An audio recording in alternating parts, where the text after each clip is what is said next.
Основното училиште Свети Кирил и Методи од Кочани е влезено во третата фаза на проектот за меѓуопштинска интеграција во образованието. Една од задачите на овој проект е реализација на заеднички активности со партнер училиште, каде доминантен наставен јазик е различен од македонскиот.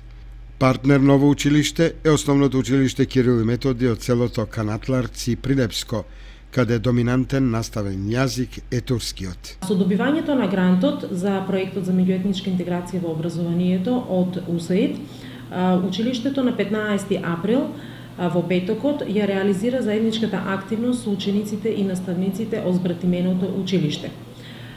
Учениците беа поделени во 5 мешани групи и реализираа активности од истражувачки карактер, со што има добра дружба, се запознаа и оттаму се вративме со позитивни емоции и импресии и се надеваме дека нашата соработка ќе продолжи и во иднина и понатаму во една друга заедничка активност ќе бидеме и ние добри домакини како што беа и тие.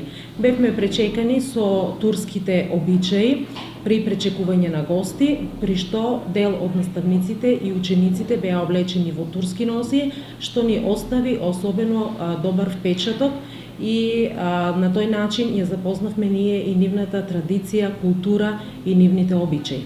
Дополнително и особено значајно постигнување со овој проект е меѓусебното запознавање на учениците и наставниците, нивната соработка и пред се нивното заедничко дружење.